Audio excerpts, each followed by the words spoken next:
Hi, you're very welcome to another Clanbeat Insights with me, Sheena McGonigal. And today we're going to be looking at reflections. And it's generally accepted there are two main types of reflections. There is the problem, or often called solution-focused approach, where people constructively reflect on how to best reach their goals. And this is used when we're doing goal setting. It's used in project work. It can be used with the studying. It can be used in group settings. The other type of reflection is the self-focused reflecting.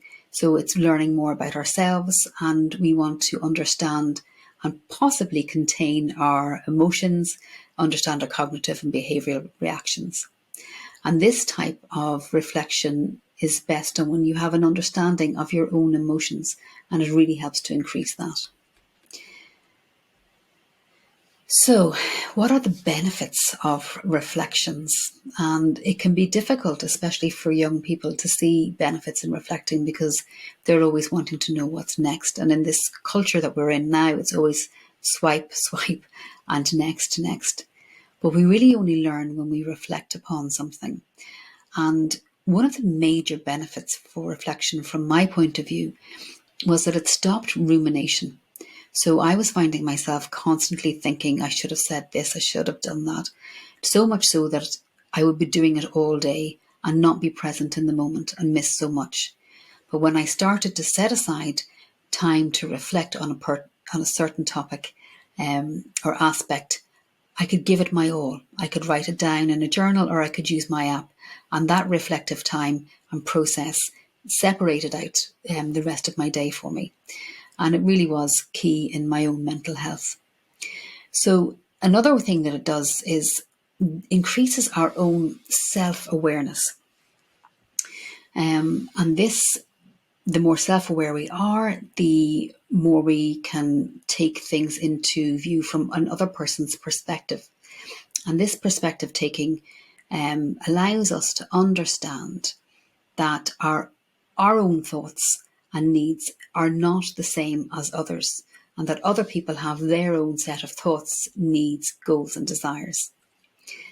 And this increase of perspective enables us to be a lot more empathetic in the response on the plight of others, improving our relationships and making us feel more connected as humans.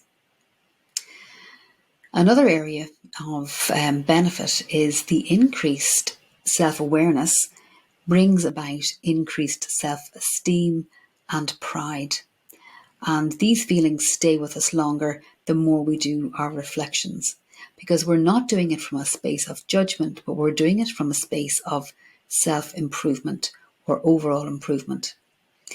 And if we just touch on that a little bit more, if we see ourselves in the role of change maker when we're doing our reflections, so dropping all of the judgment and looking to see where we can improve and make change, this makes us extremely powerful ambassadors for growth and for growth for life.